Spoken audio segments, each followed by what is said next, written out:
Now's a good time, everyone, to turn off your phones and really turn them off. And not just turn off the phone, turn everything off. And get here, now, this year, this moment.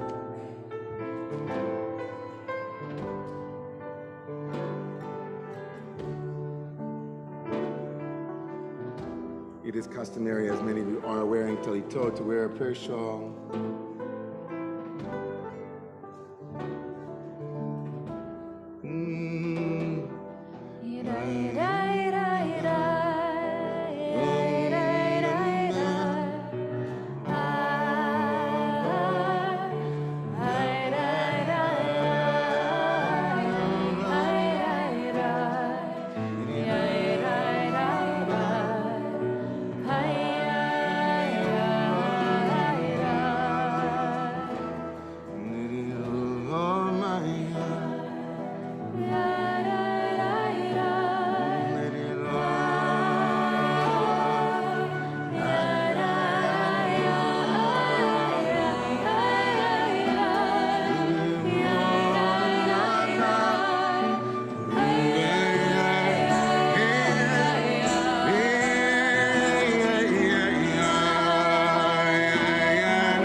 Come, come, wherever you are, even if you've broken your vows 1,000 times.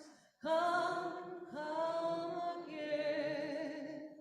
Come, come, wherever you are, even if you've broken your vows 1,000 times. Come, come. Come, come, wherever you are, even if you've broken your vows 1,000 times. Come, come again. Come, come, wherever you are, even if you've broken your vows 1,000 times. Come, come again. Come, come, wherever you are, even if you've broken your vows 1,000 times. Come again. Come, wherever you are, even though you've broken your vows 1,000 times. Come, come again. Come, whoever you are, even if you've broken your vows 1,000 times. Come again.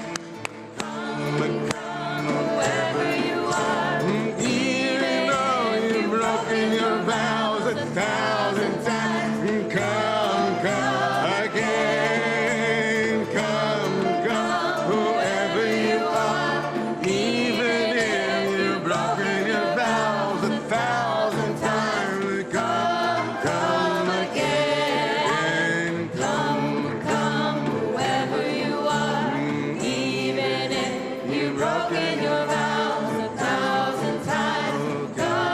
Come again. Come, whoever you are, even if you've broken your vows 1,000 times. Come again. Come, whoever you are, even if you've broken your vows 1,000 times. Come again. Come, whoever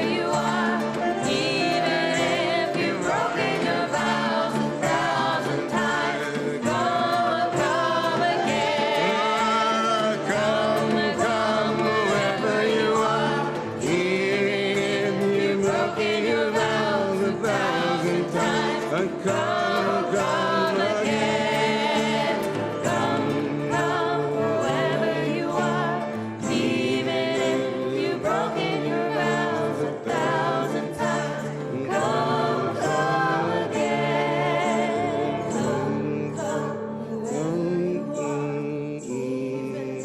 You've broken those vows 1,000 times. Come again.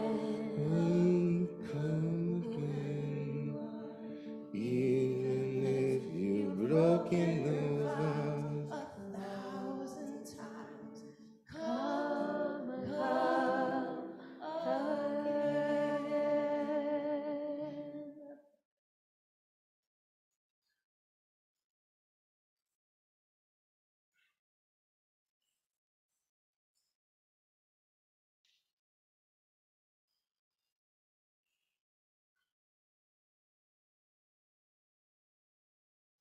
In a few moments, we begin the most famous prayer in all of the Jewish tradition, possibly.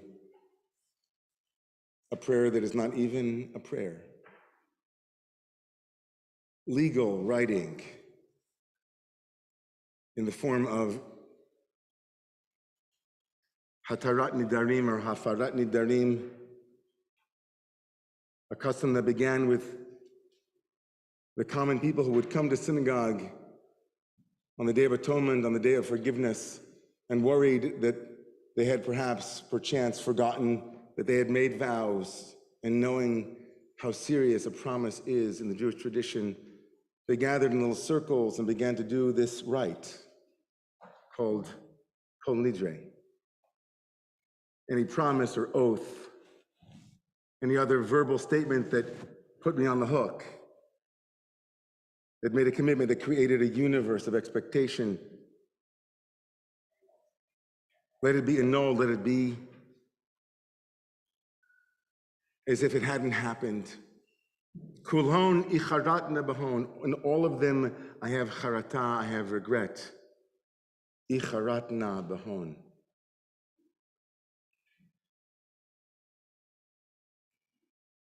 As we come in on this rainy Tuesday from the world of our busy days, we step into this space that is transformed not into the Redeemer Church on 83rd Street between Amsterdam and Columbus,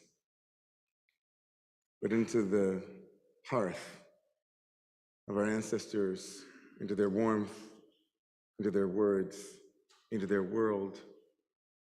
A world where promises mattered, a world where words mattered, a world where, notwithstanding the geopolitical realities of the day, notwithstanding the precarious safety that our ancestors had at various moments, was still punctuated by a firm belief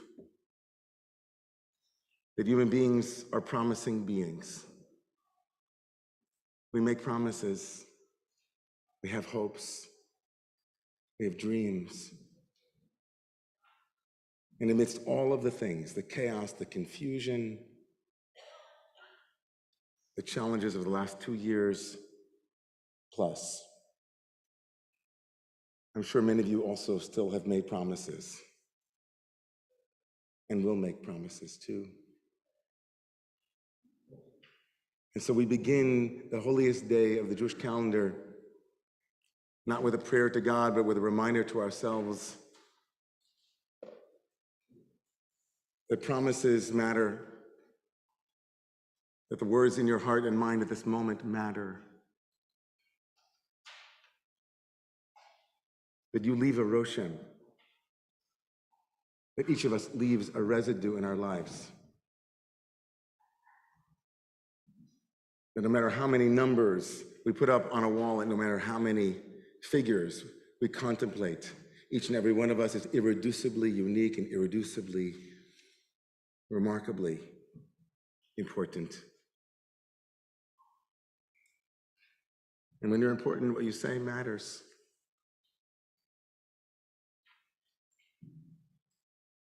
But the tradition doesn't leave us there. It also says that we're human.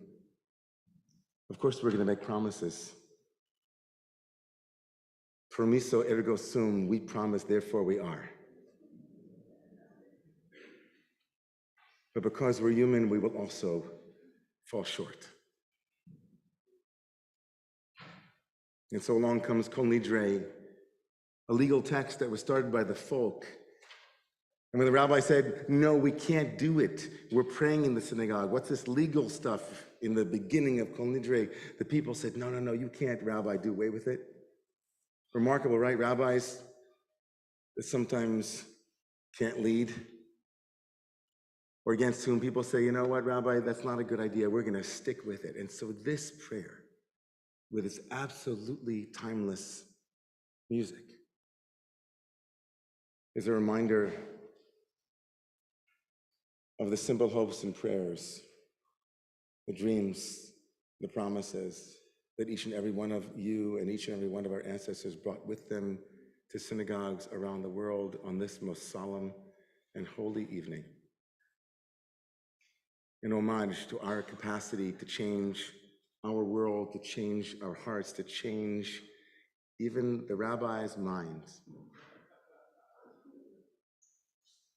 forever enshrined as we start our journey over the next 25 years. The Torah scrolls will be removed from the ark as a reminder also that this is a day to practice the ultimate end that all of us will have. The Torah is removed from the ark, and in the Hebrew, ark is also a coffin. We're reminded of the brevity of our time here in this world, of how important it is to make the most of it and to stand with our sacred tradition as it guides us along the way. I invite you to rise as the Torah scrolls are removed from the ark.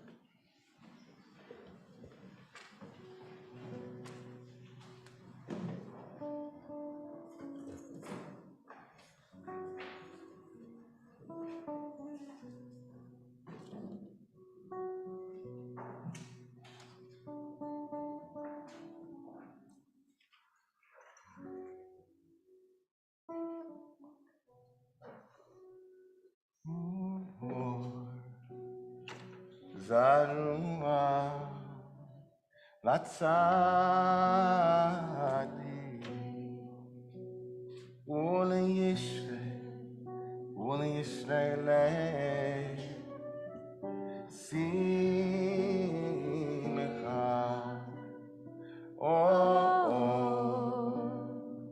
zarua latzadi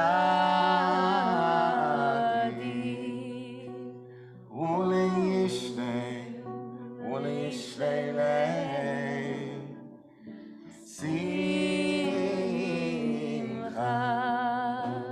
ay ay ay ay ay ay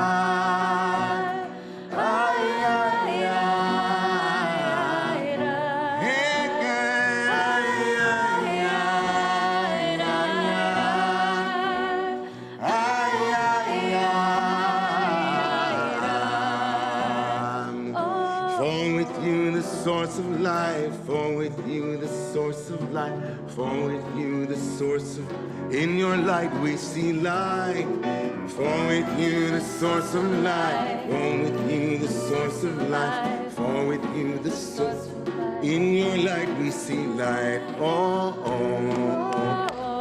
Zarua, Latzadi, Uli Yishrei, Uli Yishrei, Uli Yishrei le'eh, Simcha, or, Zarua, Latzadi,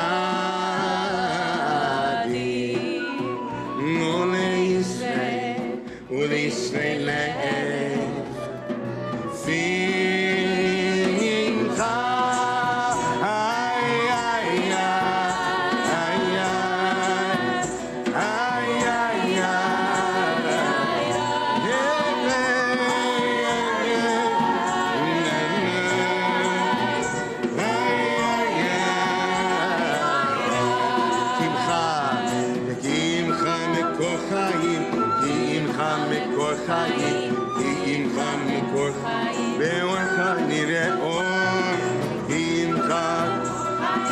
For with you the source of life, for with you the source, in your light we see light, Zarua, Latzadi,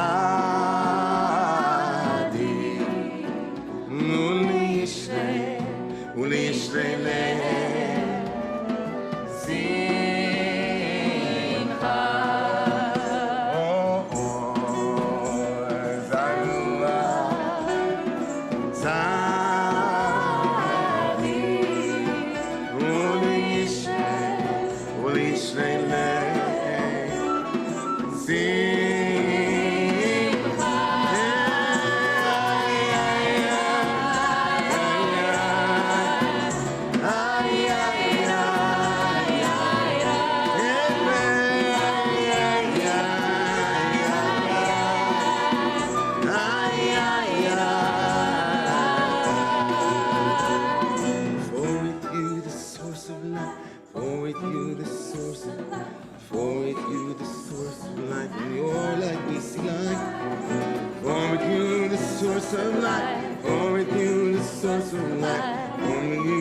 source of life. In your life we see life.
On page 5.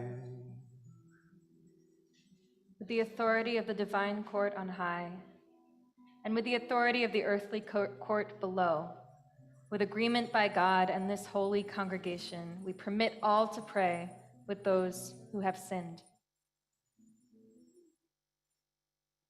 Shiva Shalmala,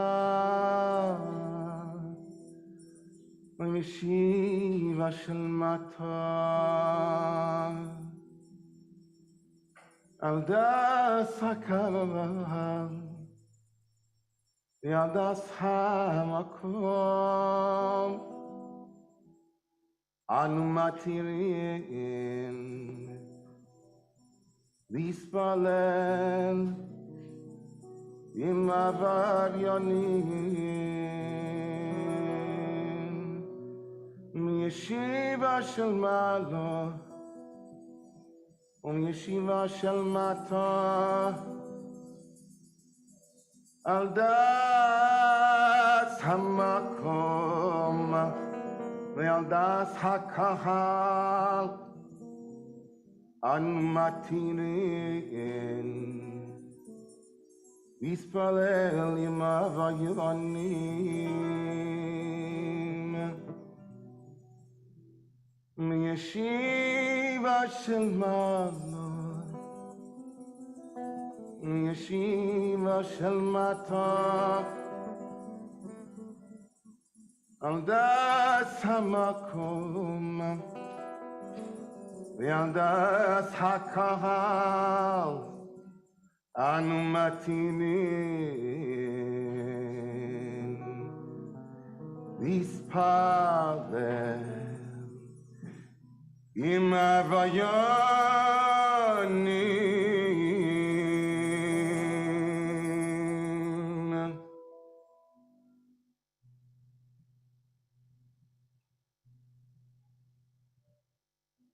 Kol Nidre, ויסרב וחרמי וקונמי וכינויי וכינוסי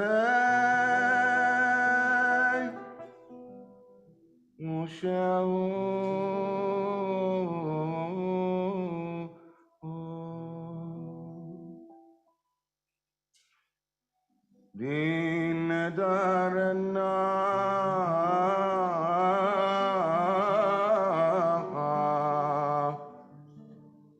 ونشتبنا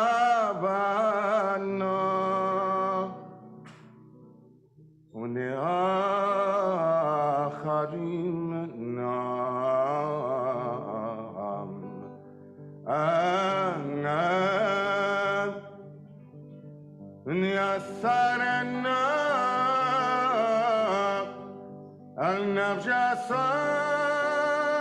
النبجسنا يوم كيبوني مزاك يوم كيبوني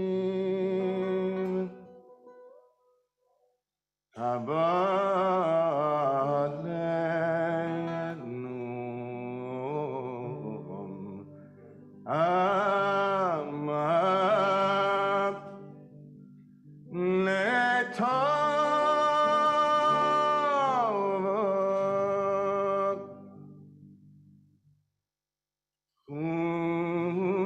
خلقان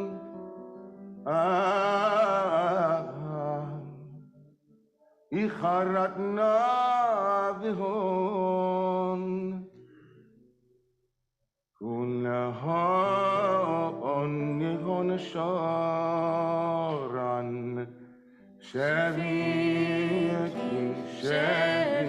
شبيتي بتالي ومبوتالين شبيكين بالتالي ومبتالين لا شريك أم إلا كيومين نينرانا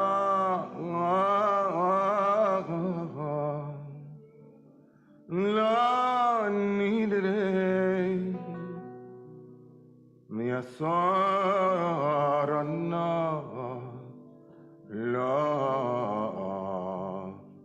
اساري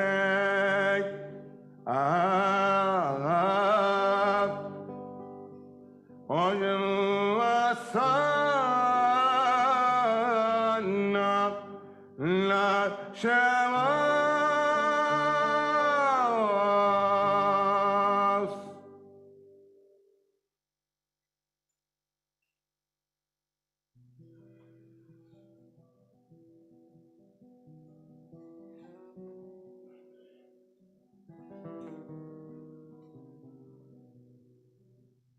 Kol Nidre ויסרב וחרמי וקונמי וכינויי וכינוסי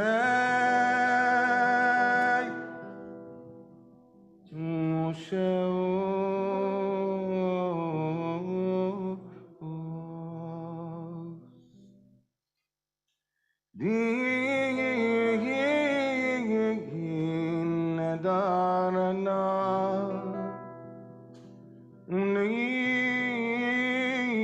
نشتبهنا ولآخرين منا يسرنا הנפש אסונה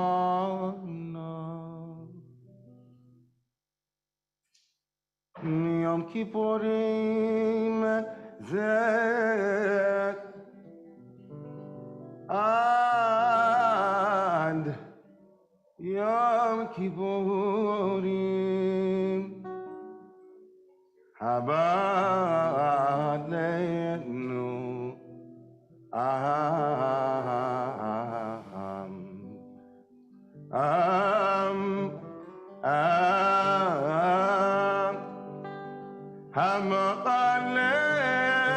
המעלינו לטובה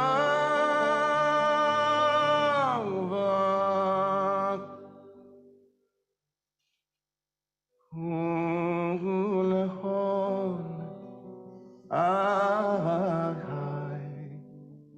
איחרתנה והון ולהון יהון שערן שביעקין שביעיתין ותלנו מבוטלין שביעקין שביעיתין ותלנו מבוטלין לאשר ידין עם ולקיימים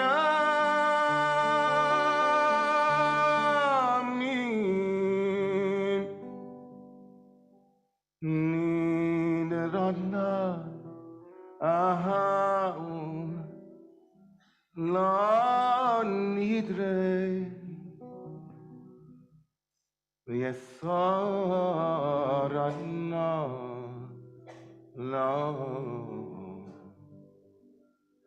לא אסהרי ושבו אסנה לשמוס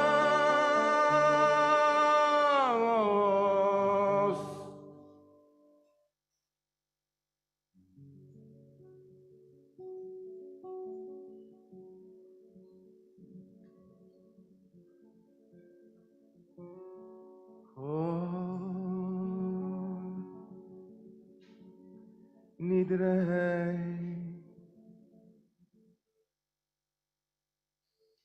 Yesare Vacharane Vekoname Vechinuyek Vekinosek Nushevos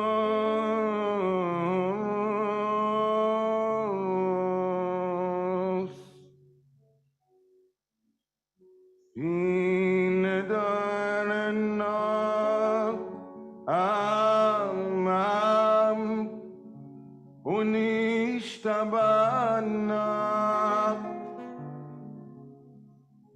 Uneacharimena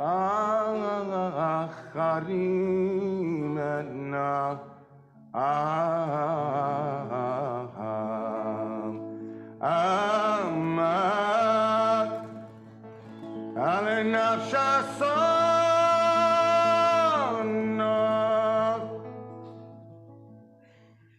miyom kippurim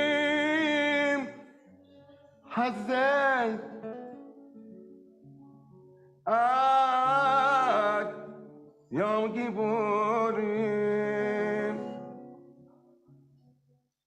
haba aleinu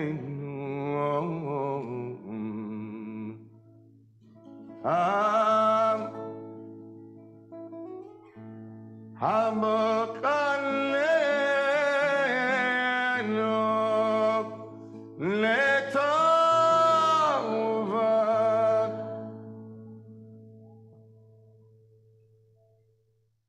ולהון ולהון יהון השודן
Kol Adat B'nei Yisrael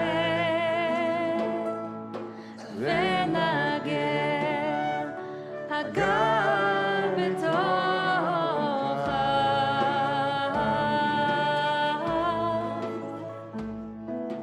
Ki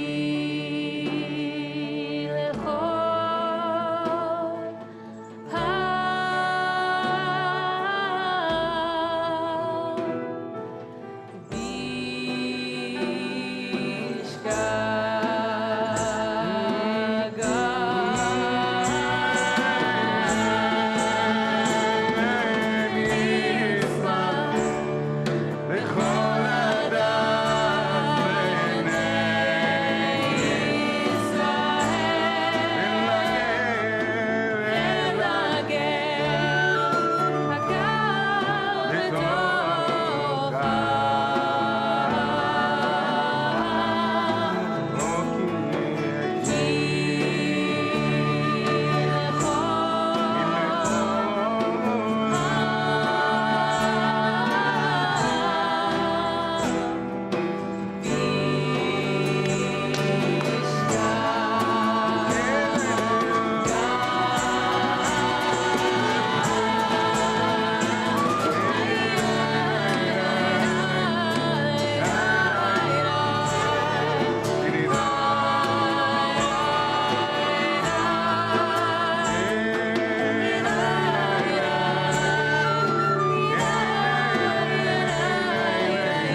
סלח נא לעוון הזה כגודל חסדך, וכאשר נשאת העם הזה ממצרים בידינו, ושמן נאמר, ויאמר on page 5 on the bottom of the page. ויאמר אדוני, סלחתי כדבריך, ויאמר אדוני, סלחתי כדבריך, ויאמר אדוני, סלחתי כדבריך.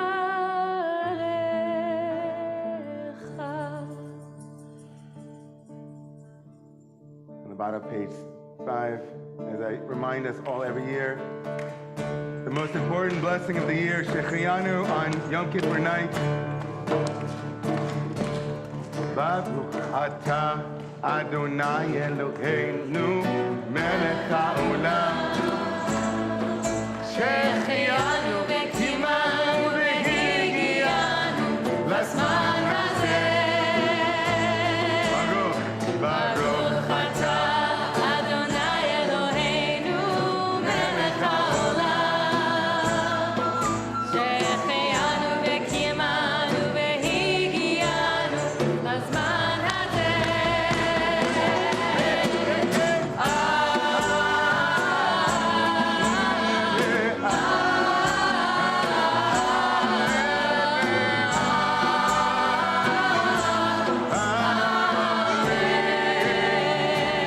One more time.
Let's sing something together. I'm feeling like we should sing some more before I talk.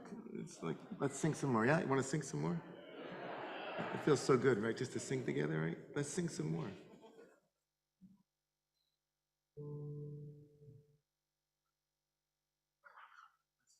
Let's do the P.S. Etzner again. Let's do P.S.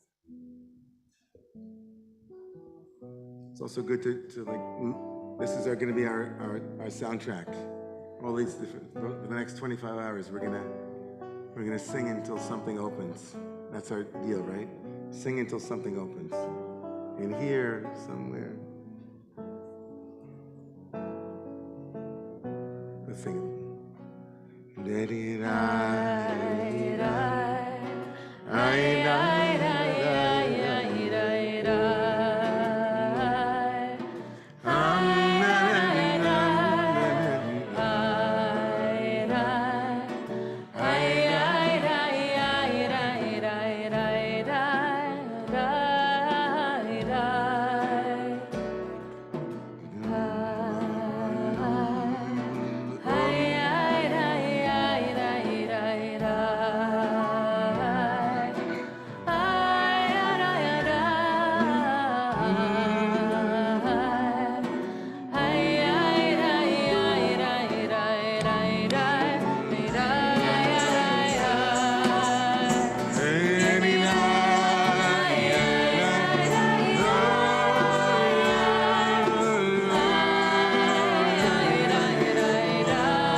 So good to see you.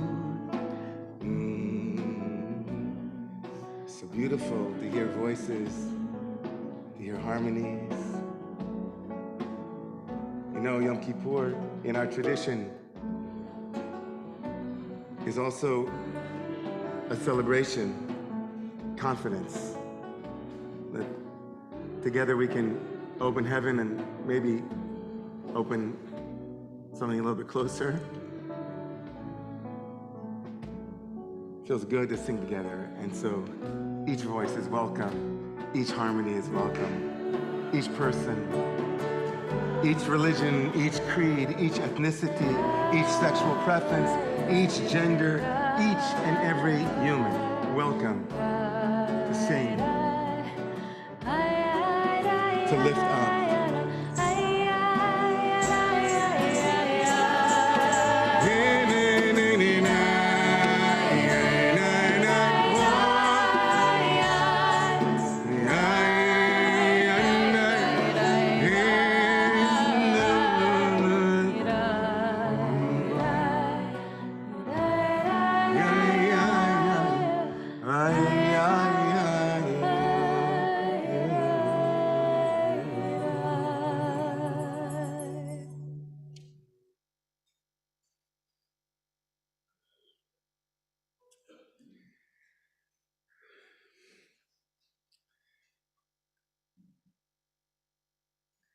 There's a great rabbi named Rabbi Akiva.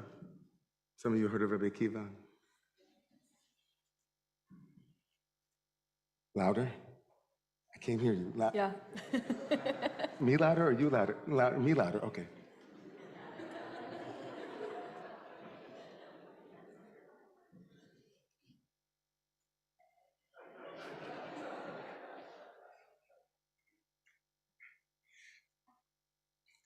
So Rabbi Akiva was one of the greatest rabbis of our tradition. And when he came to describe the effect, the impact of Yom Kippur, of this day, he quotes a verse in the Bible from the Torah. It says, Mikveh Hu Yisrael, says God is your mikveh, God is your ritual immersion bath. And the power of this day today is completely immersive. Like this mikveh, this sound bath. Did you hear that? Sound bath.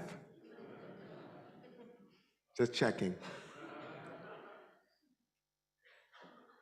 That something happens both in the words that we read and that we feel, and what's happening beyond the words, in the mood and the atmosphere and the possibility that is created through the mood, through this sound bath, this mikveh that this day is and points to. If only we can remember that there are certain rules around immersion in the Jewish tradition. One of them, maybe the most important one, is that there has to be enough water. Second rule, of course, is that the water has to be natural water. And the third one is that you can't have any part of you outside of the ritual bath.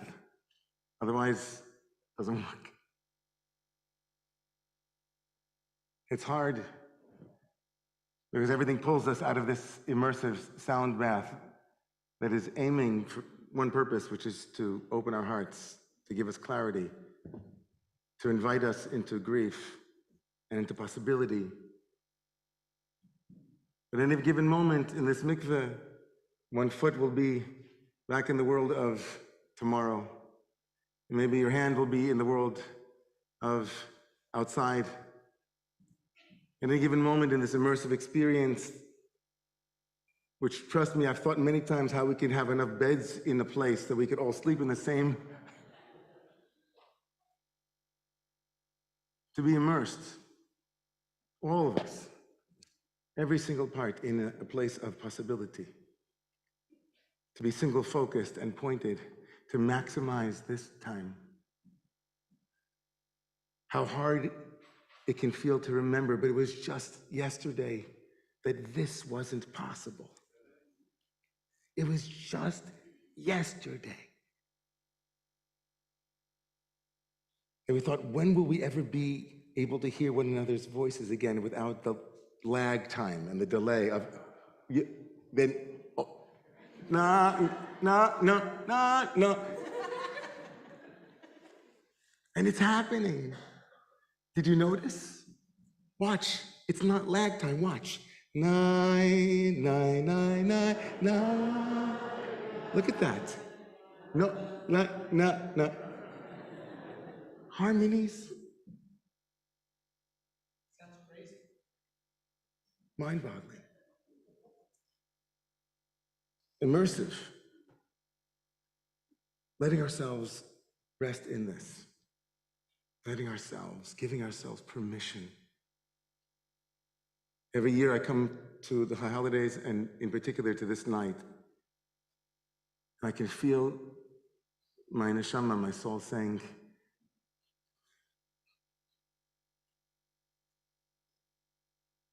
are we there yet? Just get me to the door. Just get me in the door. Just get me here. Because I got all this that I've been carrying. Just got to put it down with my people, with my friends, with my melodies. I just need it to carry me till tomorrow and next week and next year. So here we are, friends. And we had a custom before the pandemic, as I did just now, is of welcoming, in a kind of cute way. We'd say for some of you, it's the first time in a synagogue. For some of you, you go to synagogue every day, that kind of thing. Some of you don't know what downward dog is. And some of you, teach yoga. But I just want to say in the most direct and, not written out, brothers, sisters, siblings, friends, we're all in this together. And so I deeply care, and we all care about one another, but we elevate our differences because they're beautiful. And so we're different, and differences are divine. Differences are the stuff of the holy. And so wherever you're coming from, whatever you've brought here tonight, you are so welcome. So set yourself at ease. If you don't know the Aramaic or the Hebrew, or even don't know or can't hear me,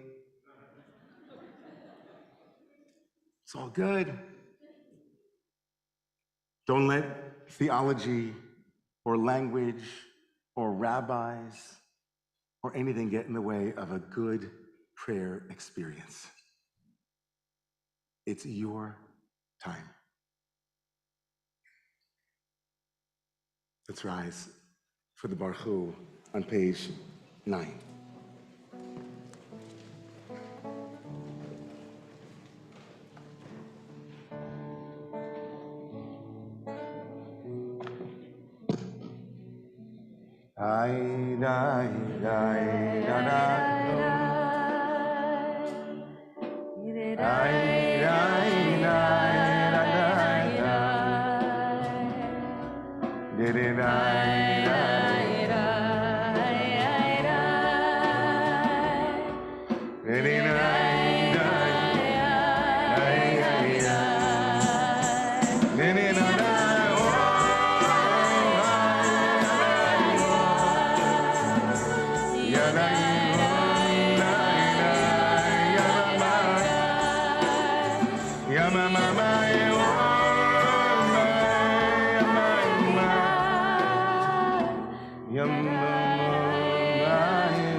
Baruch atah Adonai, on page 9. You may be seated.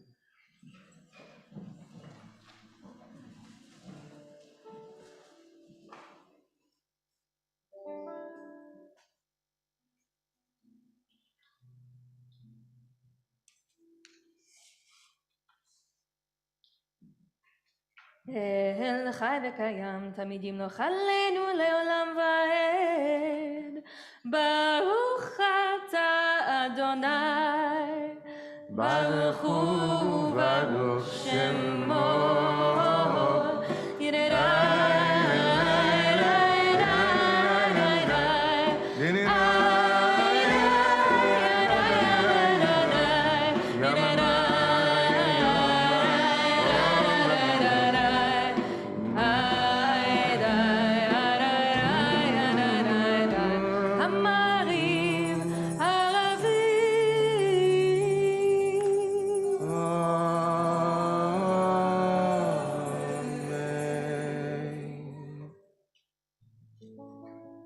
Page 10, אהבת עולם בית ישראל. תורה מצוות כל כי משמעתי מותן לימדו כי אין אלוהינו ושוכבנו וחומנו נשיח בחוקיך ונשמח בדברי תורתך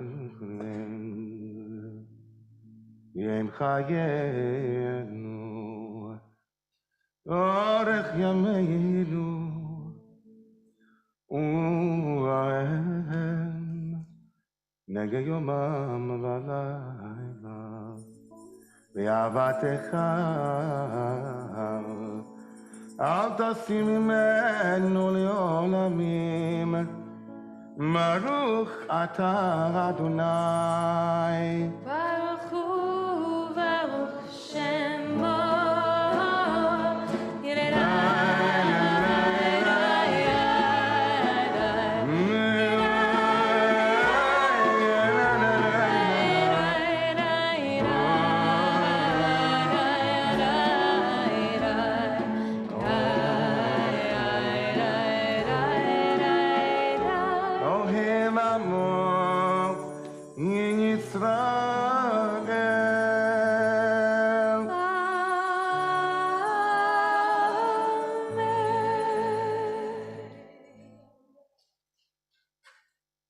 We prepare for Shema.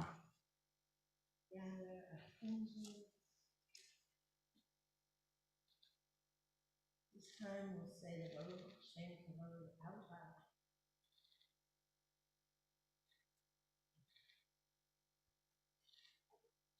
Shema.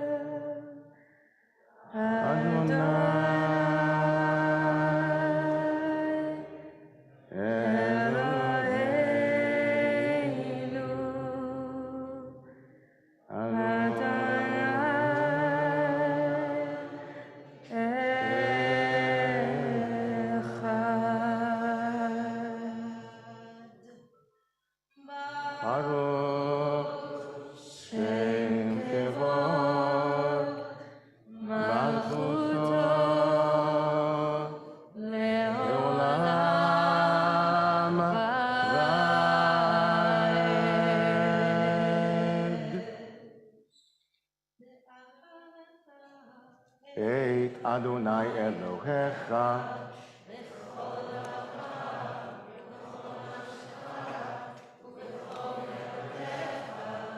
Vehayu. Page 11. Asher Anochi Mitzavecha Hayom Al Levavecha Veshinantam Levanecha Vedibarta Bam.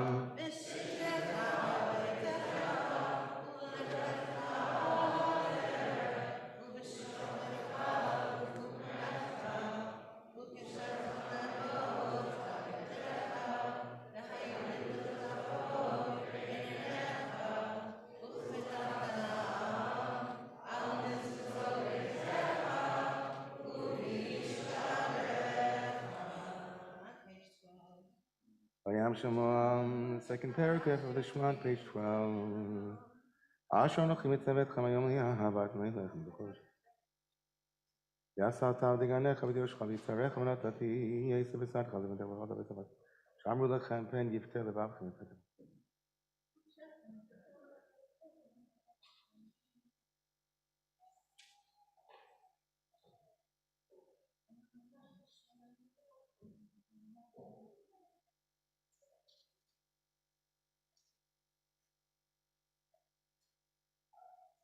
ראיתם אותו וזכרתם את כל מצוות אדוני. Page 13 לעשים ולא תטרחו לבבכם.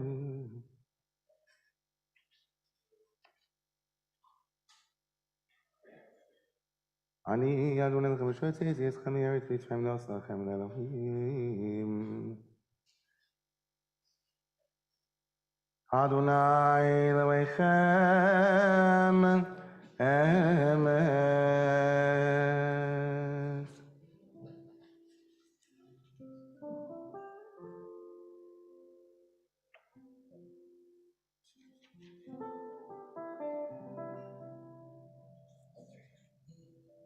On the bottom of page 14, we remember the Song of Freedom. Moses, Miriam, and Bnei Israel, the children of Israel, sang. Mi chamocha, ba'elim Adonai, mi kamocha,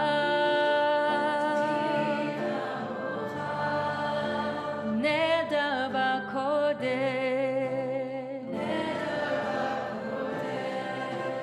mi chamocha, ba'elim Adonai, mi kamocha.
ונאמר, יפדה אדוני את יעקב ויהלום יד חזק ממנו, ברוך אתה אדוני. ברוך שמו.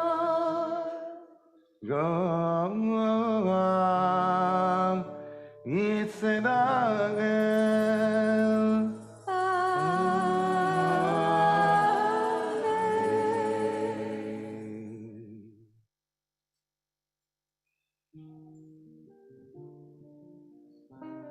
On page 15 in the middle of the page, Hashkivenu.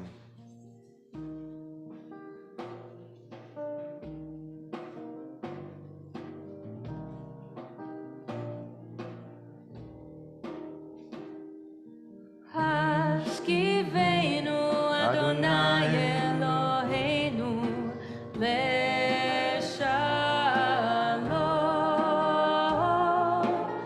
והעמידנו מלכנו לחיים.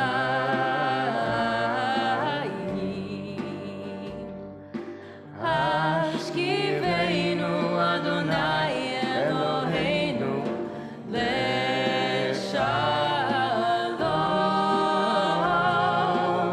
והעמידנו מלכנו לחיים. ופרוס עלינו סוכת שלומך, ותקננו בעצה טובה מלפניך, והושיענו למען שמך,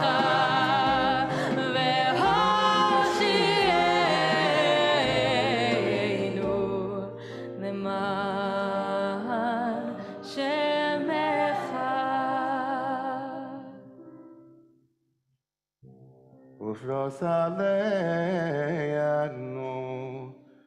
סוכת שלומך, ברוך אתה אדוני הפורץ סוכת שלום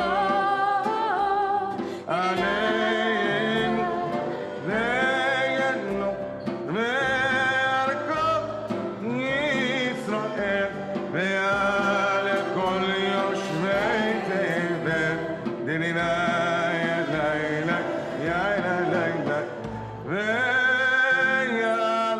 ירושלים.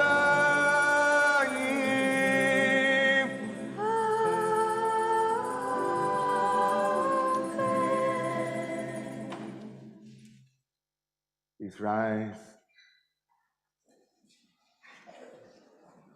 as we chant the verse for Yom Kippur, the power of the day, on page 17. Ki vayom hazeh yechaper aleichem.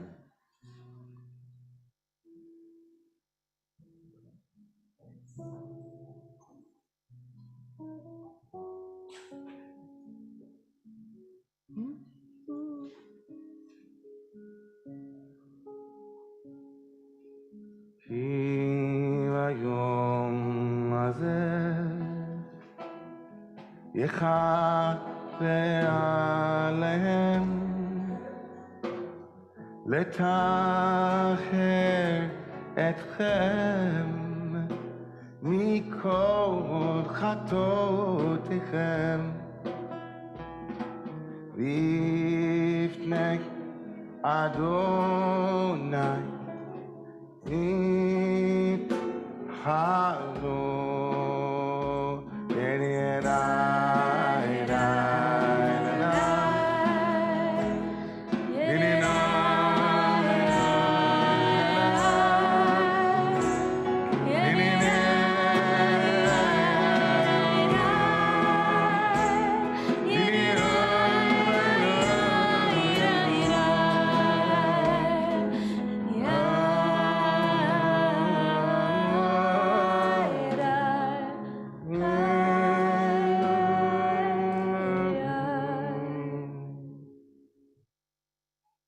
Kaddish on page 18. Yiskadan veyiskadash Shemerabah Alemat Ibrach Yerusei Veyamlich Malchusei Bechayichon Ubiyomechon Ubechaydichon Beis Yisrael Ba'agala Ubizman Koriv V'yimiru Amen Yehi Shmei Rabba Mevorach Le'olam u'lalmei almayah. Yisparach v'yishtabach V'yispar v'yisroma v'yisnasei V'yishadar v'yisale v'yisalal Shemei dekutsha B'richu. Leila uleila Min kol mirkasa v'shirasa Tushbechasa v'nechemasa Damiran v'yolma v'miru Amen.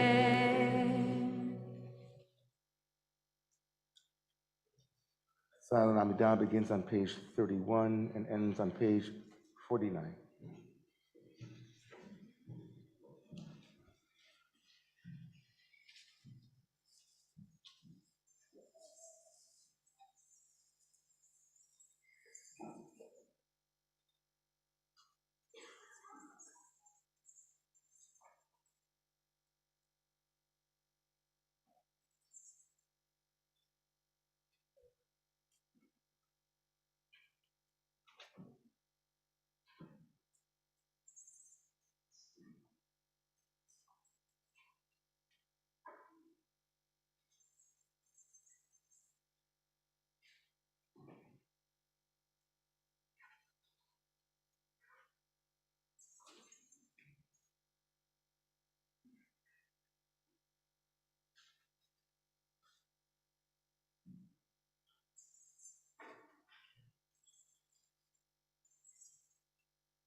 היפלא מאדוני דבר.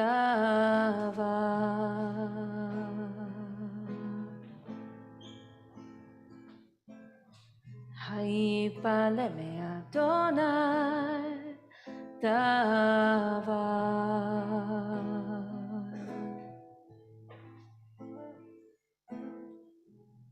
למועד אשוב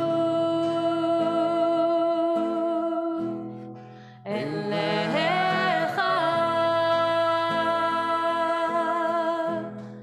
כעת חיה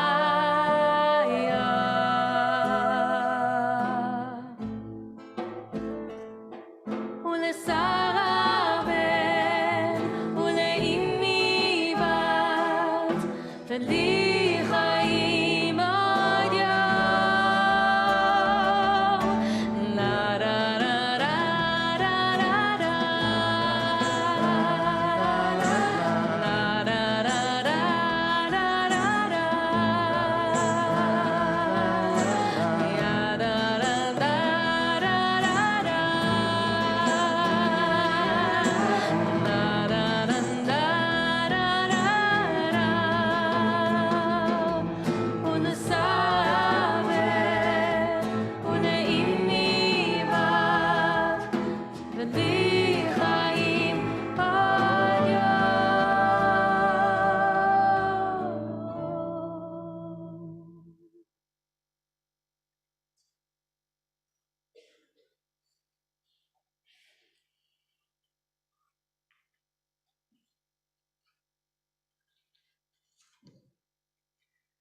Please rise if you're able for Ya'aleh, as the ark is opened on page 53.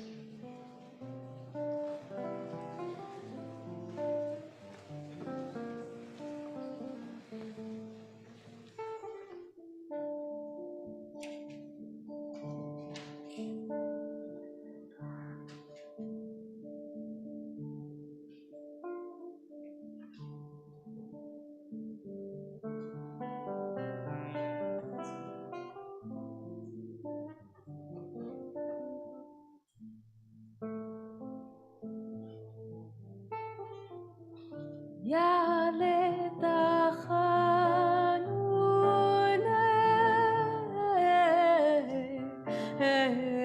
תחנוננו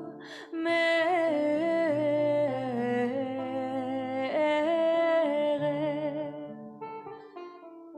ויבוא שבתנו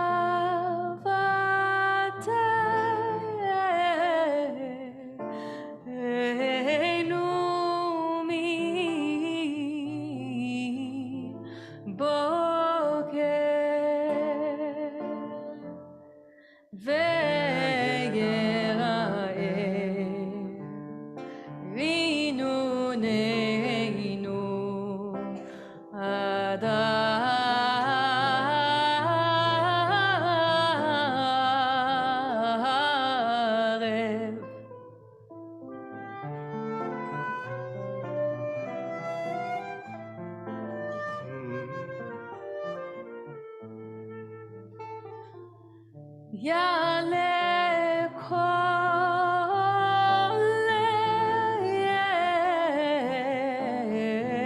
קולנו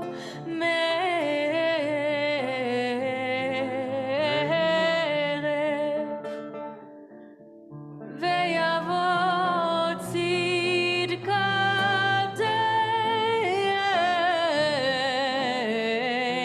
צדקתנו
הכתנו עד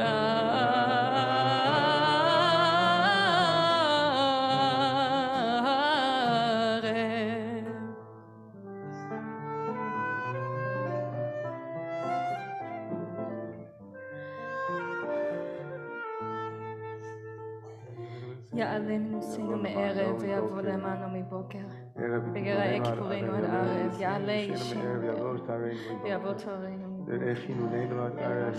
עד ערב יעלה זיכרוננו מערב ויבוא יהודנו מבוקר ויראה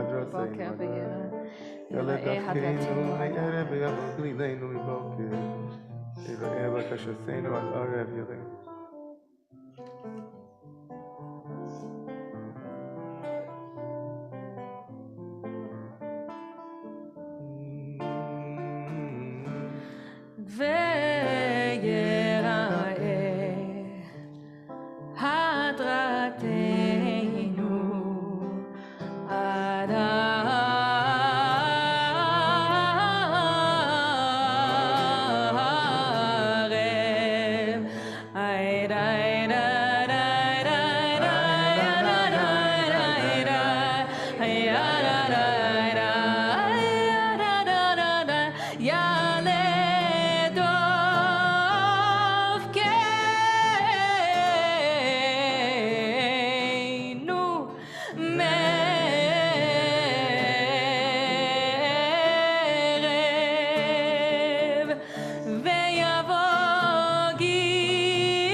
On page 55.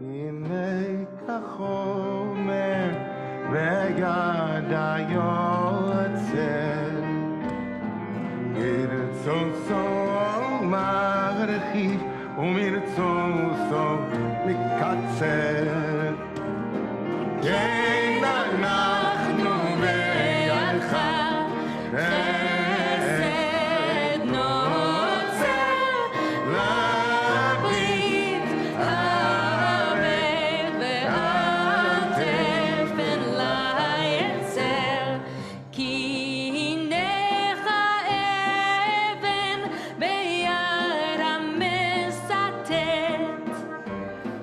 ברצותו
ויד המזוגג למצוא אותו חוגג ולמצוא אותו ממוגג כן אנחנו בידך מעביר זדון ושקל להברית הבית ועד אבן ליצר כי הנך היריעה ביד הרוקם ברצותו מיישר וברצותו מעקם כן אנחנו בידך אל פנו ונוגע להברית הבית ועד אבן ליצר כי הנך יסף ביד הצורת מרצוסו מצנגסי ומרצוסו מצרק כן אנחנו בידך ממציא למטותרת להברית הבית ועד אבן ליצר.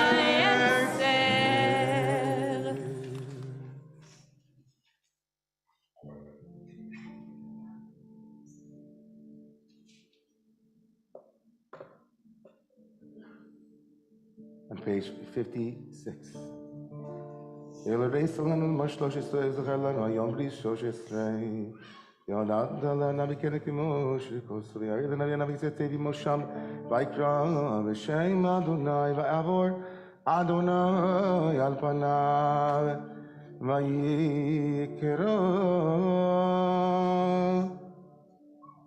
אדוני אדוני אל רחום וחנון ארך אפיים ורב חסד ואמת נוצר חסד לאלפים נוצר אהבה פשע וחטא מנקה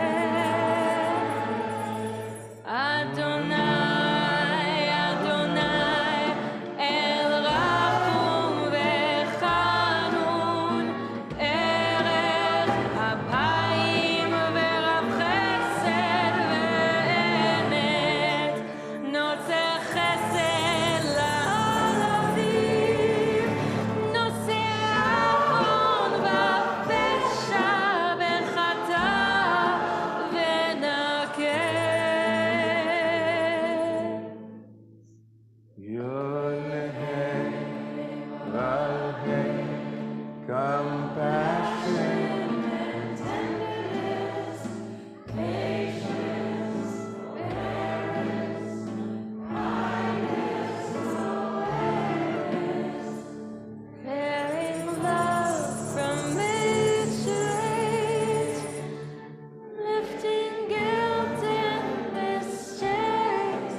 We turn to page 57. Shema Koleinu Adonai Eloheinu Chos Rachem Aleinu V'kabel V'rachamim U'v'ratzon es tefiloseinu Shema Kolenu Adonai Eloheinu Chus v'rachem aleinu V'kabel ברחמים וברצון את תפילתנו נשיבנו אדוני אליך ונשובה חדש ימינו כקדם. השיבנו אדוני אליך ונשובה, חדש ימינו כקדם.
Page 60, everyone.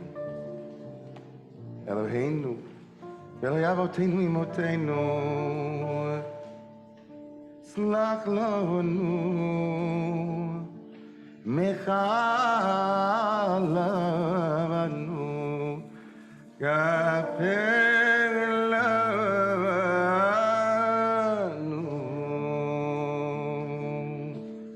Ki Anu Amecha, Ve'ata Eloheinu, Anu Vanecha, Ve'ata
and you are loving parent. We are your servants, and you are our teacher.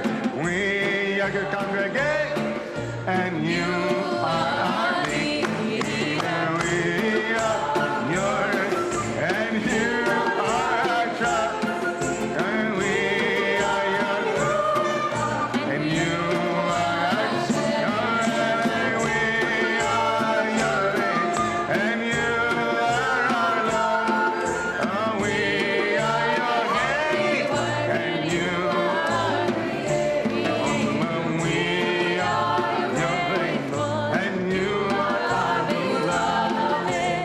We are your treasure, and you are our God. Our God, we are your subjects. You are our ruler. We are your chosen, and you are our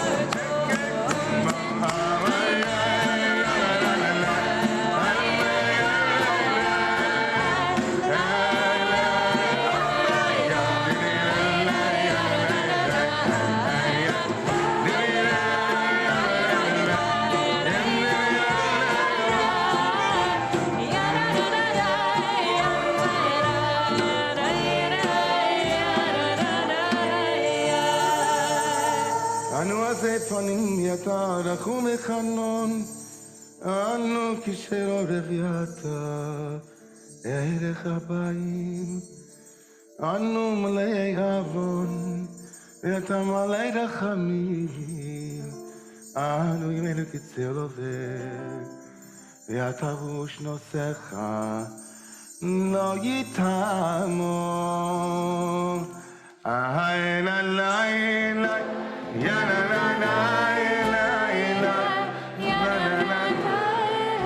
אלוהינו לבדנו במותינו ימרא סבוד לבניך תפילתנו ואל תתעלם מחינותינו שאין אנחנו עזיב לומר לבניך אנחנו עזיב ונבשר ולומר לבניך אדון אלוהינו ולאבותינו במותינו צדיקים אנחנו ולא חטאנו אבל אנחנו חטאנו. איי לה לה לה יא לה לה לה לה יא לה לה לה. הושבנו, בגדנו, גזלנו, דיברנו דופי. איי לה לה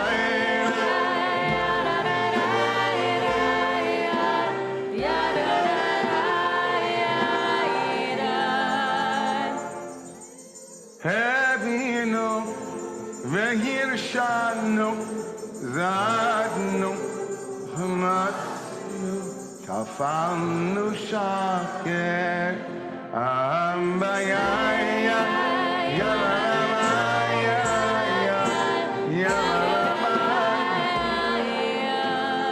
יועצנו רב, הזמנו, מרדנו, ניאצנו, שררנו, אבינו, אשרנו, צררנו, ידינו עורף,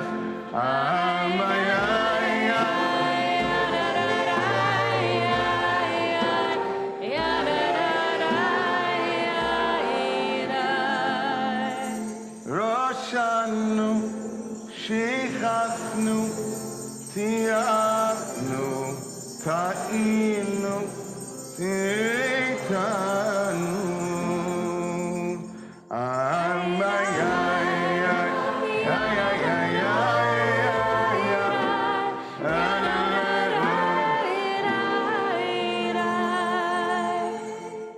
This is taken from the first chief rabbi of Israel, Rav Avram Yitzchak Cohen Cook, who wrote that we have to have a vidui hamashlim. We can't just confess the things that we've done wrong this year, but also acknowledge the things that we've done right. And so as we look up to the screen, inviting you to read these things together, we have loved our fellow human beings, ahavnu. We have wept at their misfortunes, bachinu. We have done good deeds, gamalnu chesed. We have spoken well of others. Dibanu yofi. We have trusted you, Emanu. We have strived to do well. V'hishtadlu. We have embraced we remembered our people's past. Zacharnu. We've embraced our traditions. Chibaknu. We have valued learning. Ta'amnu sefer. We've created new paths to righteousness. Yatsarnu. We have yearned for Zion. Kamahanu. We have fought for justice. Lahamnu avur hatzedek. We have taken full advantage of all that is good. Mitznu et hatov. We have tried our best. Nisinu. We have not averted our eyes. Sarnu liot. We have acted in accordance with your will. Asinu asher tzivitanu. We have shared our wealth with others. Pirashnu. We've been right, but just sometimes. Sadaknu lefamim. We have called on you for assistance. Karanu b'shimcha. We have desired to do what's right. Ratzinu. We have rejoiced in all our blessings. Samachnu. We have supported those in need of support. Tamachnu. Aham darai nai. Yana na nai nai nai. Yana na nai nai.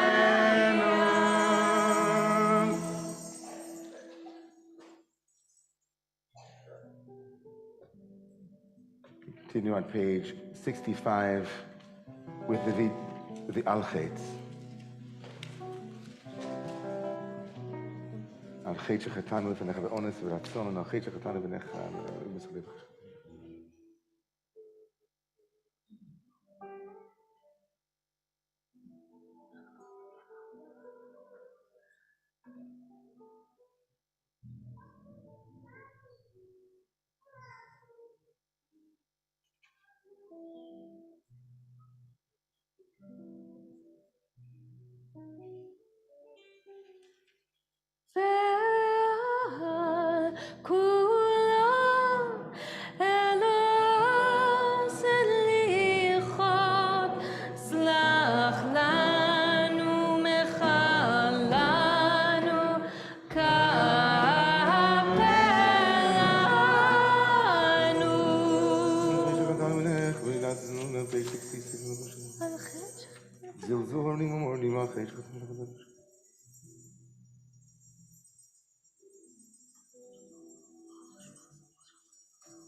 Page 67.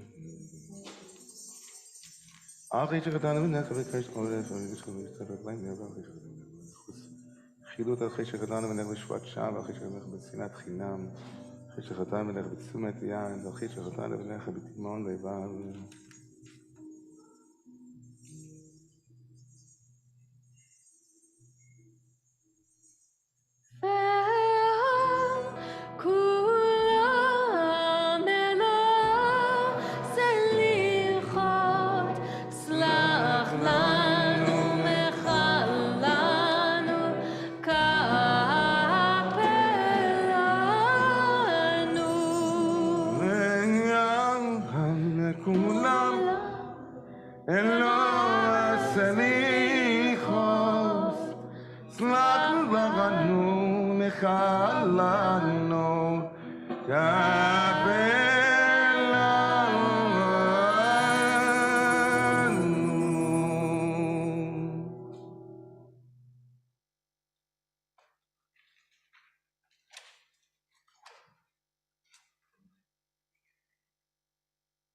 Dark is open, and we turn to page 72.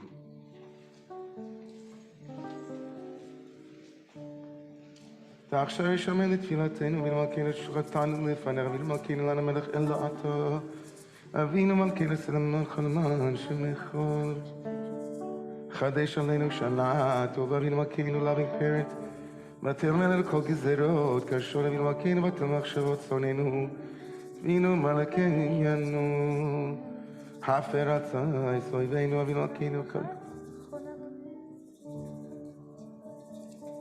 אבינו מלכנו חסדנו ושוב שלמה לפניך אבינו מלכנו שלח רפואה שלמה לכל עמך אבינו מלכנו ולכריז הגדול אבינו כסדנו בספר חיים טובים אבינו מלכנו כסדנו בספר גאולה וישועה אבינו מלכנו כסדנו בספר פרנסה וכלכלה אבינו מלכנו כסדנו בספר חינוך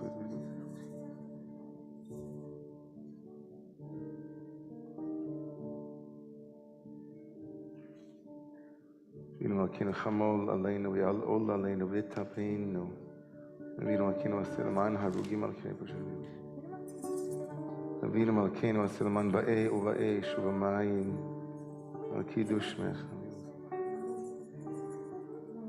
אבינו מלכנו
So one of the things that is most remarkable about Yom Kippur was when the high priest would enter into the Holy of Holies. And there's a tradition that the Holy of Holies was so sacred, it's so refined, so beautiful, so intensely powerful that not everybody that went into the Holy of Holies emerged alive. So they would tie a rope around the high priest's waist. I kind of think about Kol Nidre appeals in a very similar way. So I have a rope around the board chair of Romemu named Jonathan Fastberg, and I'm pulling him up to the stage at this moment. Please treat him with love and care. He has an important request to make.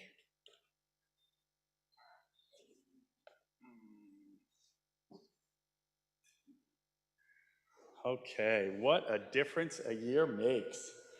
I stood here just 1 year ago, the very same moment. Lucky you. But since everyone was masked, I couldn't tell if people were smiling or frowning at me on what I said. But I'm an optimist, as you know. So I told myself everyone was smiling. Now I can see many faces. So it turns out I was wrong. I also reported to you that I was about to become a father for the 4th time.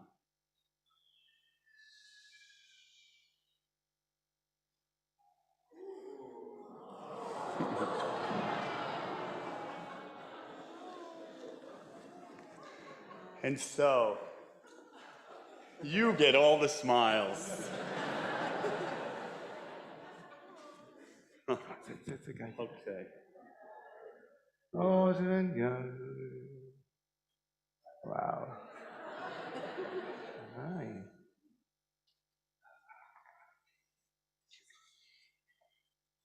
I can't tell you how wonderful it is to be in the energy of this beautiful space with all of you. All dressed up and somewhere amazing to go. It's really incredible to be together.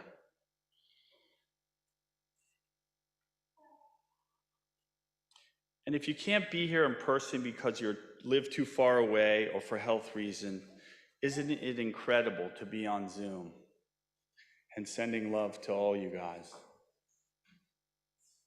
Anne and Harry, I love you guys. We're also inspired by the deep teachings of our beloved rabbis. Rabbi Ingber, you weave learnings in ways that come directly from the heavens. And Rabbi Kolar Esses, you make us see our humanity in such a profound way. And we have some of the best Jewish music in the world here at Romemu. So blessed.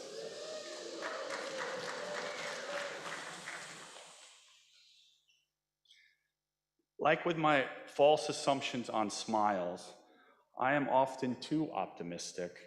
And in this room with all of you, who wouldn't be? But I would be remiss not to acknowledge the toll and suffering the pandemic has taken on so many of us. We're all moving forward after such a dark time, and what better way to heal than to daven all together? I must say, being in the room with all of you, I'm reminded of my grandfather, Grampy Jack, saying to me that being in the synagogue has everything you need: friends, inspiration, direct from Hashem, and a great place to take a nice nap. He had it right, Simon?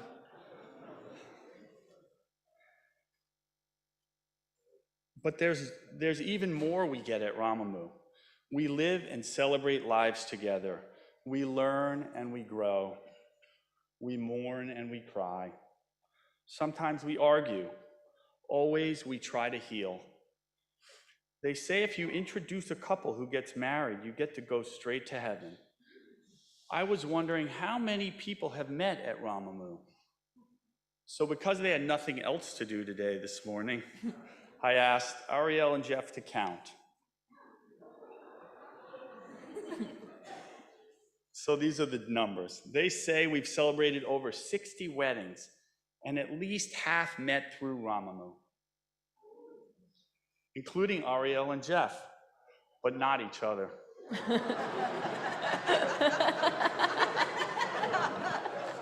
Hey, come on, I am a good teacher. We also cradled more than 40 new babies in our Torah scrolls, including mine a year ago. Hard to believe. And Karen and Arthur, fourth grandchild just last week. We've seen 70 plus young adults chant Torah for the first time, and 50 other older adults do the same. See, that's not mine. And unfortunately, we buried grandparents, parents, partners, friends, and children. Too many. But that's what a spiritual community is, and that's what we do. Grandpa Jack would have agreed. So I want to say thank you, first to the Romemu team who spend all day, every day, holding this community together. Second, thank you, board, especially my co-chair, Stacy. You're incredible. Next, thank you to the many other Romemu volunteers who devote your time, expertise, and love to serve and lead in so many different ways. Finally, thank you to all of you who are the Romemu community. Without you, us, here to fill the room with our voices and prayers, all the beautiful music and poignant sermons would just be trees falling in the forest. This is not only true on high holidays. Every week, we have a chance to come together. Every week, on Friday night and Saturday, a smaller, but equally as powerful, beautiful, and important experience happens. If you live near enough, come. Feel it now. There is simply nothing like being together with people in person. It may be easier to Zoom even if you live down the block, but come, we need you. And if you live too far away or can't be among other people for health reasons, we are so blessed to be able to share the space with you as well and see and feel your presence online. Where do I look?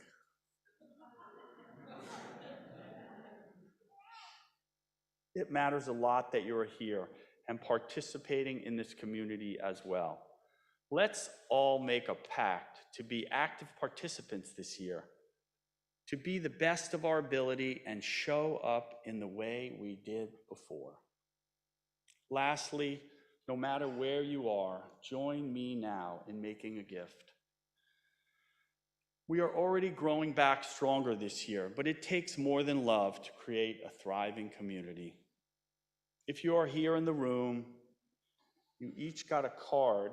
Simon pushed mine all the way at the right, so thank you, Simon. Good work. Good work. With your name on it, most likely on it, invest in growing the community back. Fold down a tab now and drop it in the box on the way out.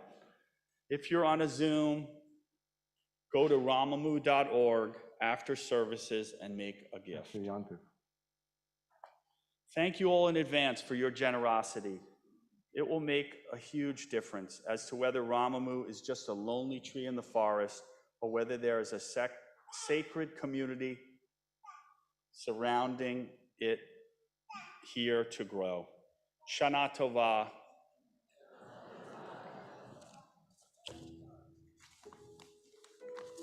Jerry, thanks.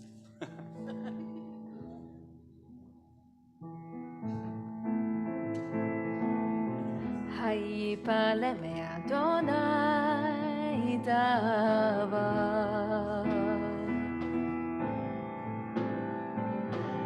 Hayipale me Adonai davar.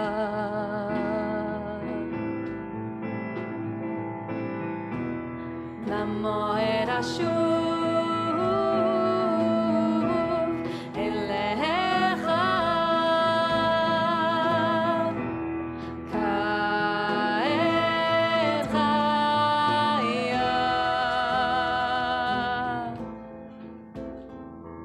ולסבן ולאמי בת ולי חיים עוד יום ולסבן ולאמי בת ולי חיים עוד יום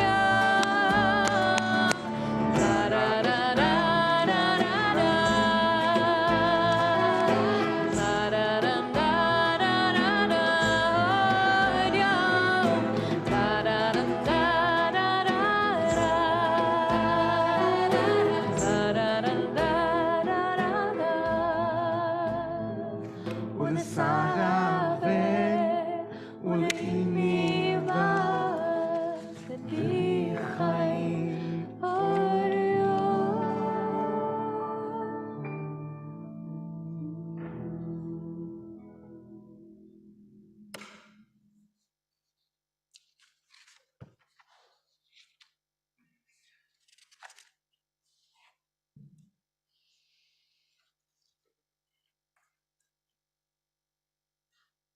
There's something about tattoos. Bet you didn't see that one coming.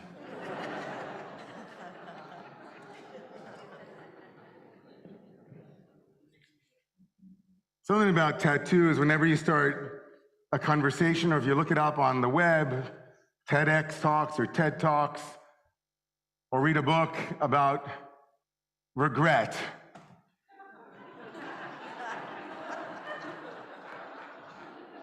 Check it out. Look it up. Daniel Pink just wrote a book, The Power of Regret. We'll get back to it. Starts with tattoo stories. Catherine Schutz, in her well-received TEDx talk, also, story of regret, tattoos. Something about it, the symbol, the emblem of a mistake that takes less than a couple of minutes, but that you live with, well, most people live with for their whole lives. About 17% of people who have tattoos regret it and try as they can. Now there's technology to remove the tattoo. Billions of dollars are spent on that regretful moment. Come back to that.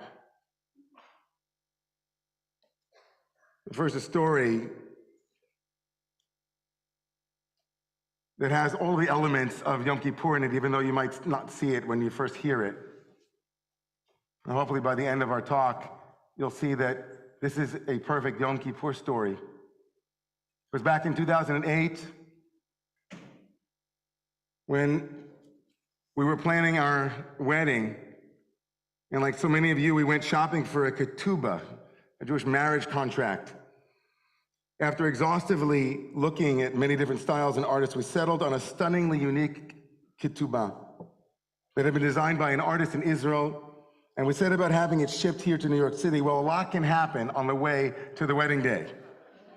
And sure enough, when we opened the tube that held our unique, unrepeatable, ketubah special, well, it wasn't ours. More accurately, I should say, they had made a couple of very significant errors, a couple of letters here and there, one letter in particular. And that one letter proved the difference between the ketubah that we could use and the one that we could not.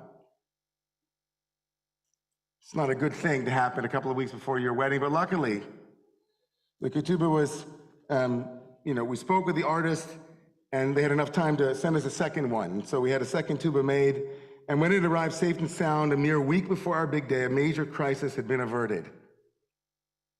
Now we had two ketubot.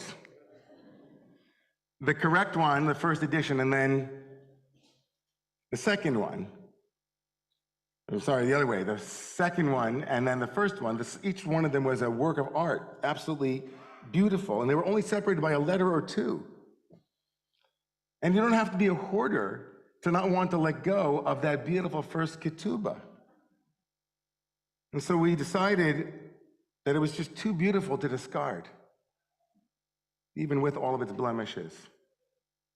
We kept it around for a few months until our wedding, when we quite providentially realized what we were always meant to do with it. That ketubah, also a something that has been written. It reminds me of the writing motif, the writing theme of our high holidays. There's something about writing that is so germane to this moment. It's evocative, right? We think about writing on Rosh Hashanah and Kippur in the image of the Sefer Chaim, the book of life. Each of us wants to be written indelibly like a tattoo in God's own mind and heart, immutable and unerasable. The poet Yehuda Amichai summed it up when he wrote in one of his most famous poems, "I walked past a house where I once lived. I want to be filled with longing again till dark burn marks show on my skin. I want to be written again in the book of life, to be written every single day till the writing hand hurts." Till the writing hand hurts.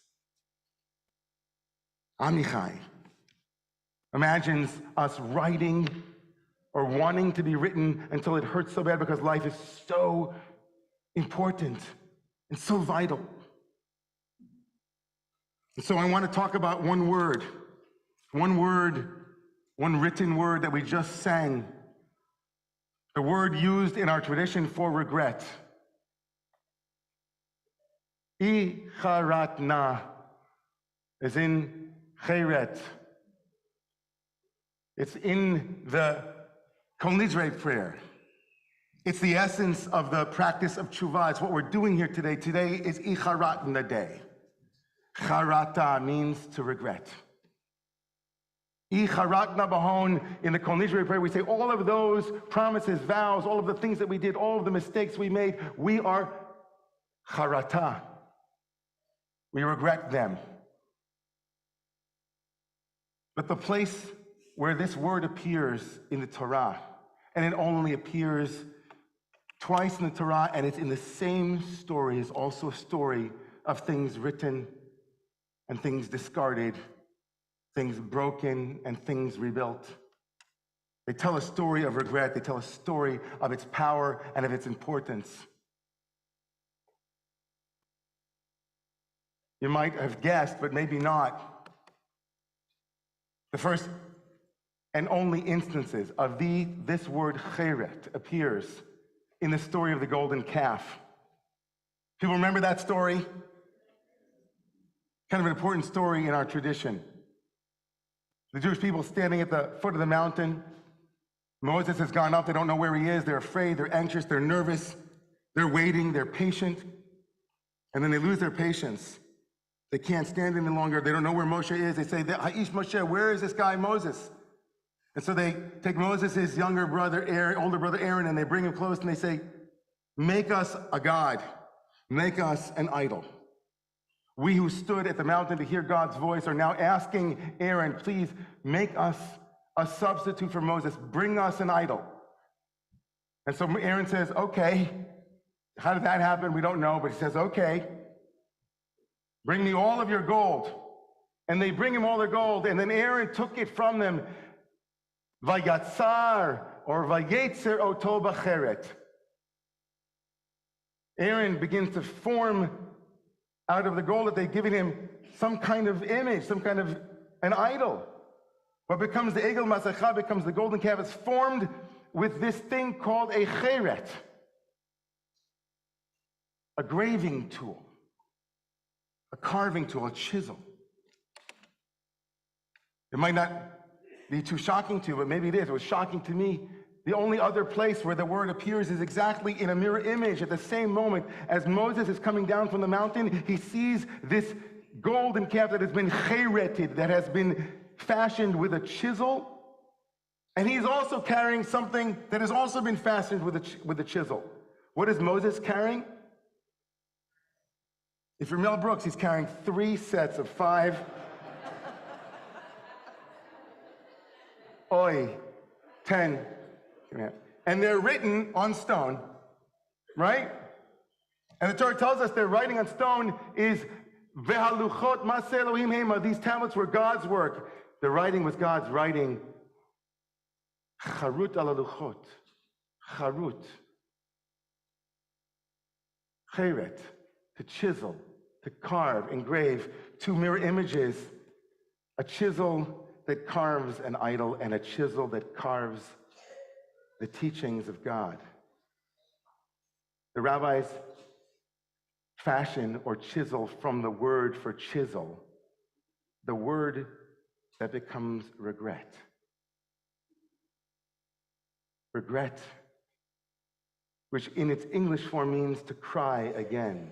Regret, to cry again and again.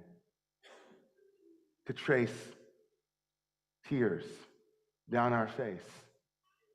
To groove, as Thomas Dimancheau, one of our students and friends here, said, every tear, right? If you take a good look at my face, you'll see. Can you track the trace of my tears? The trace of our tears, the tears become a trough, which is the word used for the path tears take from the corner of your eye to the corner of your mouth. There's a groove, there's a carving of tears that is regret. The rabbis took a look at the golden calf story and they said, you know that moment when they gave Aaron the power? When they made the mistake that would become the ultimate shameful moment in the Torah, the moment of absolute rupture and betrayal and denial, the moment of absolute craziness. That tool they used to create it becomes the tool that we use to name it. Regret is cheret.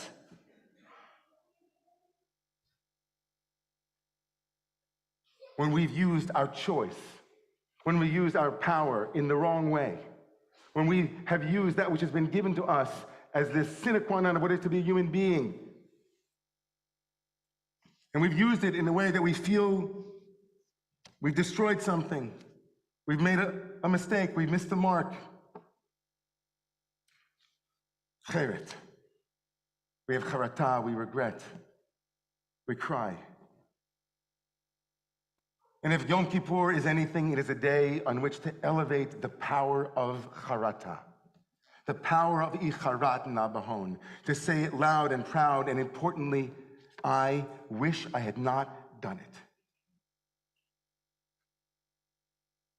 It's remarkable to think that in the Torah we have two mirror images, the tablets that are charut and the golden calf, which is cheret, these two words which are separated by only one letter. One of which represents the carving in God's law, and the other represents the carving into an idol. What's remarkable about the power of regret, says Daniel Pink, is that human beings have the ability to do two things that no one else can. We can fly forward and backwards in time, and we can make up stories. Oh, can we make up stories? We are time-traveling fabulous, he says. And regret is a perfect example of that. When we imagine in the past that an action that we took might have gone differently. If only I had gone to college instead of dropping out. If only I wouldn't have listened to my dad when he told me that I shouldn't become whatever we became, whatever choice we made. If only I would have been there 3 minutes earlier. If only I would have spoken to my child in a particular way. If only I would have seen their strengths. If only. The if-onlys are the words of charata. If only. And the danger of charata that is not expressed, the danger of the phrase to live our lives with no regrets, is that number one, it's impossible. And number two, it's stupid.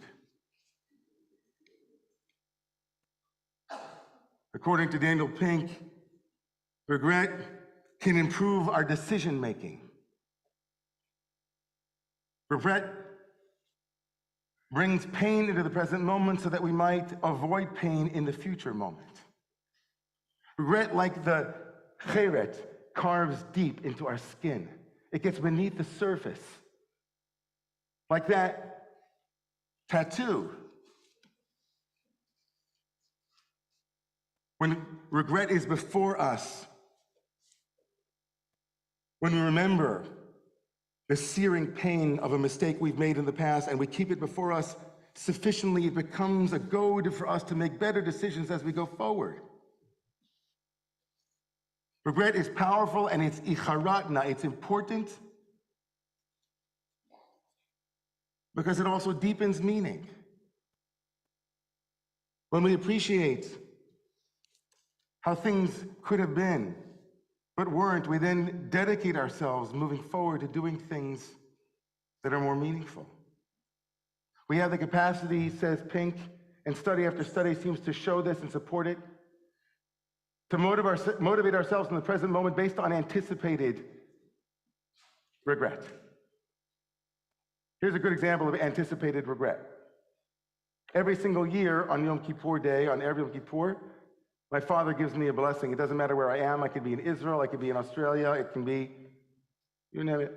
My father's found me. I don't know how. He finds me. There's a public phone somewhere. It rings. It's Sidney Ingber. Doesn't matter. Where are you? I don't care. It's Erev Yom Kippur. I'm giving you a blessing. It doesn't matter. 50 some odd years. And so this morning, with everything that was going on, I planned to be at my parents' house to receive a blessing from my father. But as the day, as you know, got away from me, I kept thinking, I'm going to leave now. Now I'm going to leave. Now I'm going to leave. And it was getting late. And my father had told me, after all, he said, if you want, I can just call it in. And so that was there the whole time. I mean, I have an excuse now. But in my mind, I imagined myself and how I would feel if I didn't get a chance to get a blessing from him. And how it might feel if this would be the last time, God forbid. You never know. And so I hopped on my bike. And I don't regret it one moment. The tears of those opportunities that we will never get back. Those opportunities, like a letter, they trace a pattern, a trough, a groove, a carving. But the Torah tells us, you know, those regrets, like the golden calf, great teachings come from them too. Great Torah comes from your regret.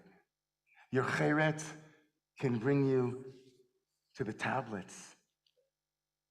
Your cheret, your regret, can become the greatest teachers and lessons in your life. It has great power, as long as it's not too much, as long as it's not overwhelming.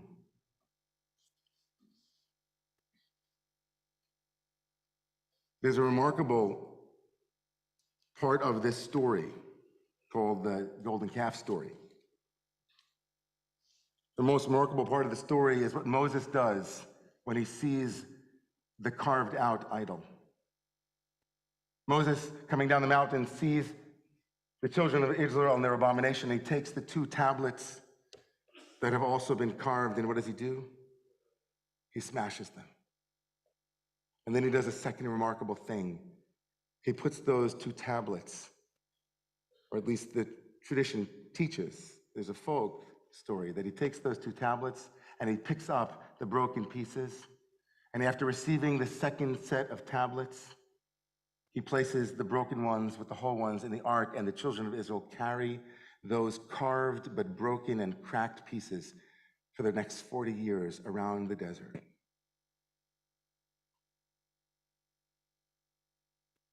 Friendships that were neglected, words that we've misspoken, promises that we didn't keep, dreams that we didn't pursue. All of those things, like those broken tablets, could be discarded. But instead, Moses puts them into the ark and says to the children of Israel, it's possible for you to live with your regrets. It's also possible for you to be unashamed, because all of us, as Moses proved, we all break carved things. We all have cheret and regret. We all do it, even me, Moses says, like a good host who, after his guest spilled wine on a tablecloth, purposefully spills the wine. Moses breaks those tablets and says, you see, I also have broken things. I also will have regret. I also might think to myself, how could I have broken what God gave me? How could I, having been entrusted with the power, have thrown them on the ground? But Moses does it nonetheless. It's a moment. To regret is to be human. To avoid regret is to seek to hide our mistakes. And so Moses breaks the tablets, and then he cleans them up and puts them in the ark. And they get carried around for 40 years to teach us another lesson too, which is there are some things that we can't fix. There are some mistakes that we live with and will live with our entire lives. Yom Kippur has room for those too.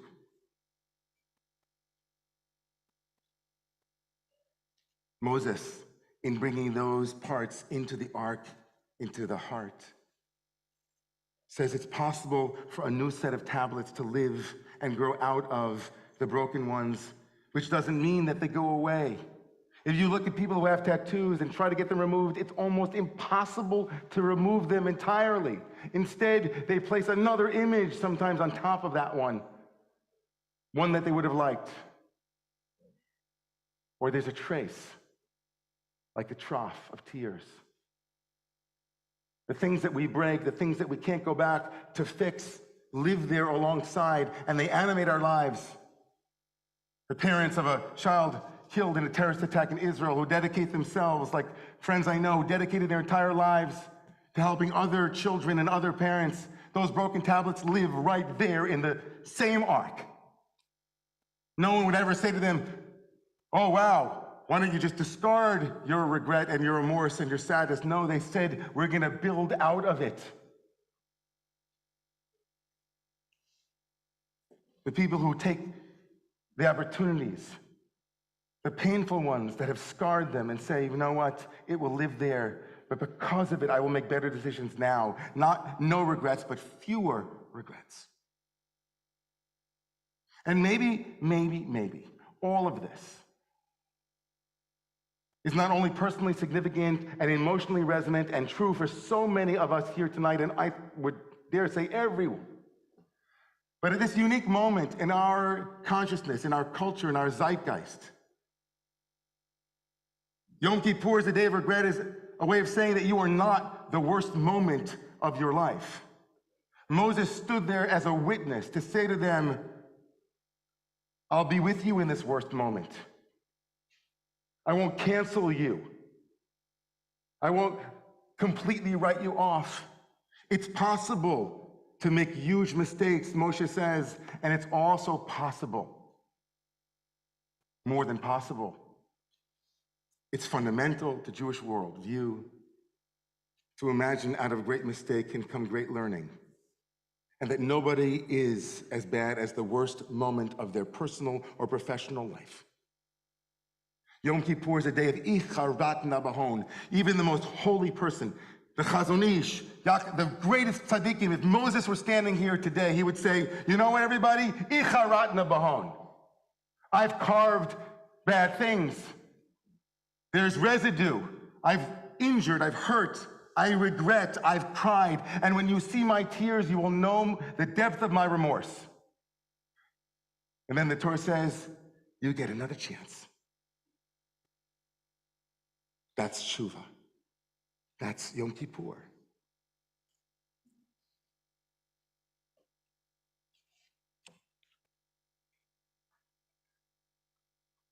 When we go through stages of shame and bewilderment and punishment and perseveration, those are the 4 stages of regret. We make a mistake and we say, you know what, I wish it never happened. And then we say, how could I have done that again? Bewilderment. And then we punish ourselves. We say, I could kick myself. And then we loop it over and over again, making its own trough, its own groove in our brain. And the way out of this is to be able to hold the truth of our mistakes with love and compassion. To have the courage to be someone who can be great because they can regret. You can write it again. The Hebrew word for regret is write it again, chisel it again, tattoo it again. It's not over. Don't discard those broken pieces. You know, this might not come as a surprise to you, but do you know what the tradition says the second tablets were given to the Jewish people? Yom Kippur. Yom Kippur is when we got the second tattoo.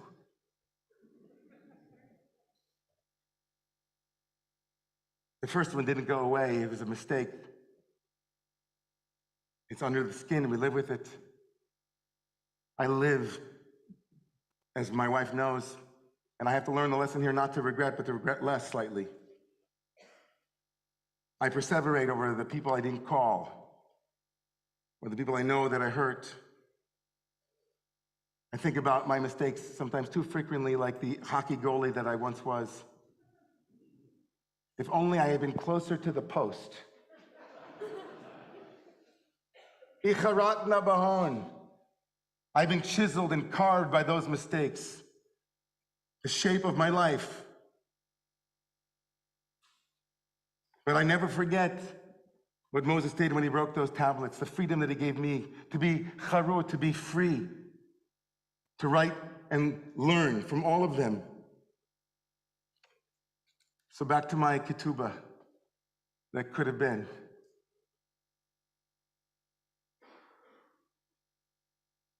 So here's what my wife and I did.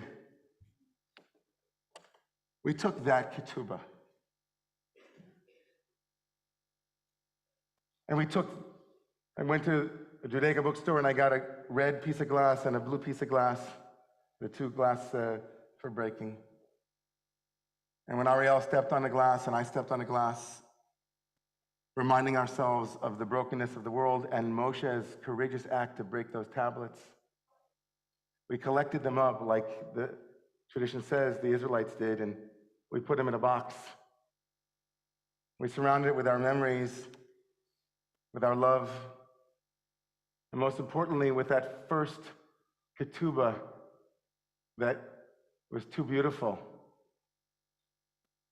It became a regret box, a box full of cheret, of possible mistakes and offenses, of moments where we missed the mark, or I missed the mark, or usually me.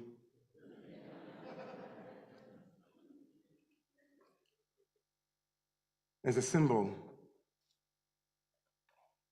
of the truth that on this day of Icharatna,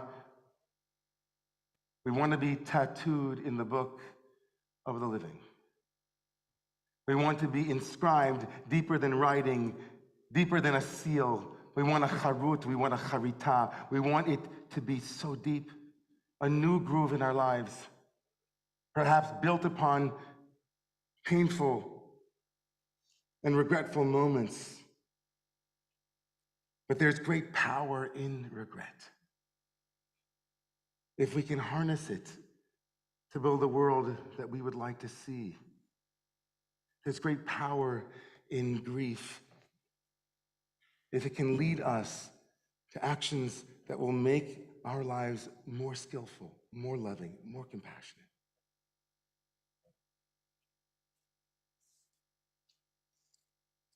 So I hope that over the next 20-something hours that your hands, your souls really will be tired with the writing yourselves into your book of life. And that when I see you and you see me, I might say to you, not only may you be written into the book of life, but may you be chiseled. May you be charut. May your greatest regrets be your greatest victories. May your greatest challenges become your greatest teachers. May any sense within you that it is over and you can't ever fix it be dispelled and replaced with an inspiration to go and write it again differently. For yourselves, for your love, and for the world at large. May we all be charut, inscribed and carved into the book of the living, for us and for everyone. And we say amen. Please rise.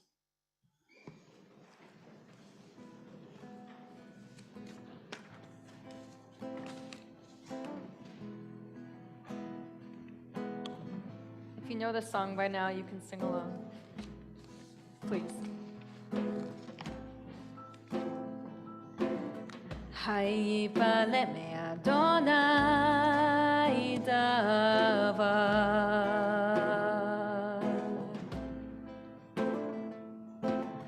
Hayipale me Adonai davar.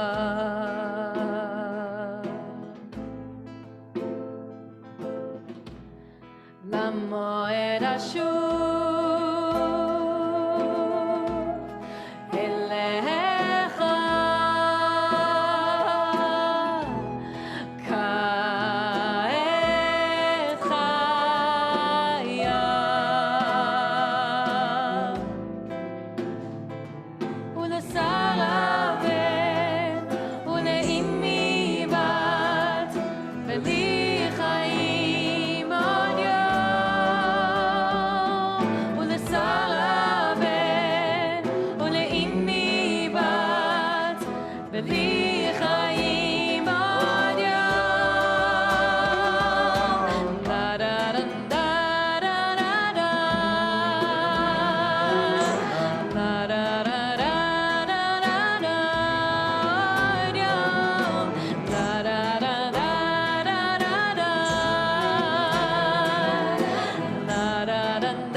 If you are in mourning, we invite you to remain standing as we remember loved ones with the Mourner's Kaddish, which can be found on page 75.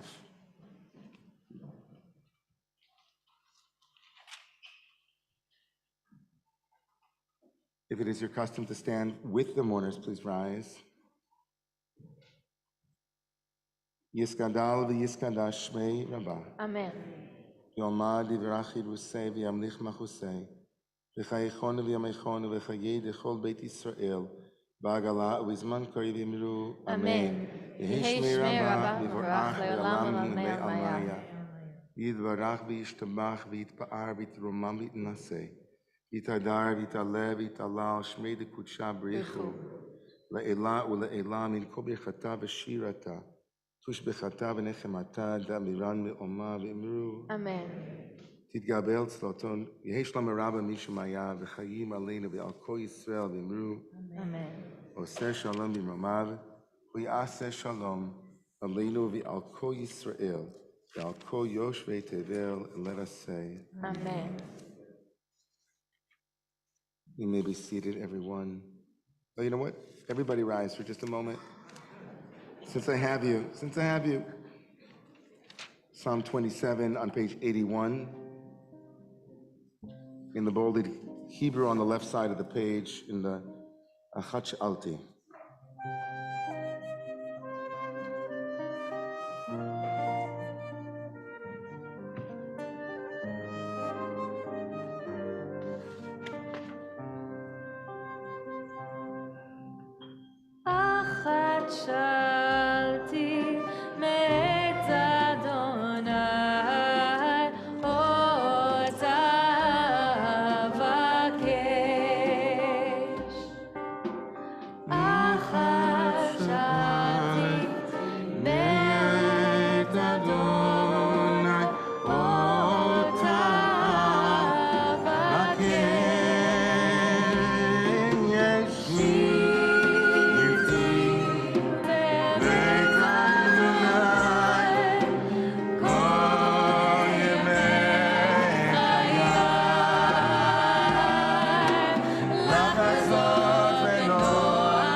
couple of announcements if you're standing, it means that the announcements will be much shorter.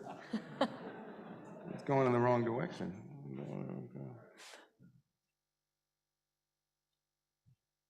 Okay.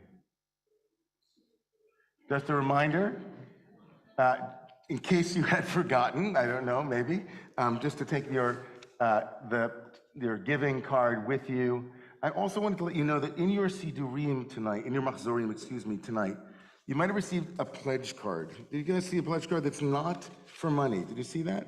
It's a spiritual pledge, and it speaks very much to what Jonathan Fassberg was saying, right? This is an opportunity, it's an efsharut, it's a possibility, right? So many people year in and year out say, you know, I regret not having, participated more in the community or in whatever community you're a part of. Take this pledge card with you, write down some spiritual pledges for the new year in your own words, and keep them close by to keep yourself accountable. Tomorrow morning services begin at 8:30, followed by a full day of singing and opening.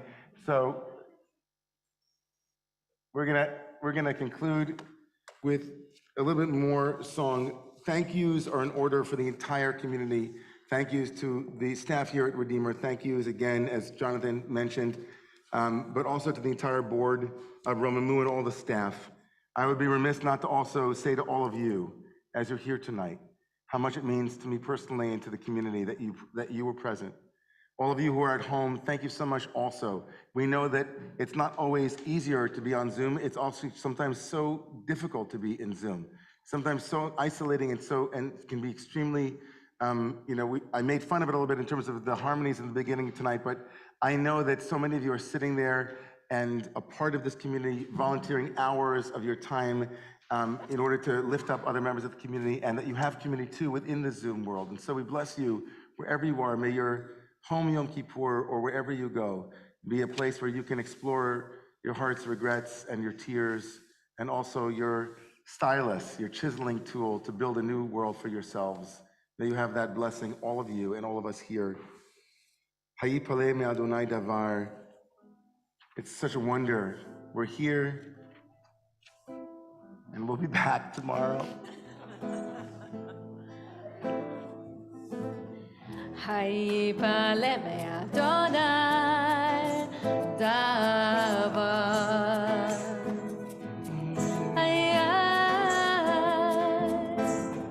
Hayi paleh me Adonai davar.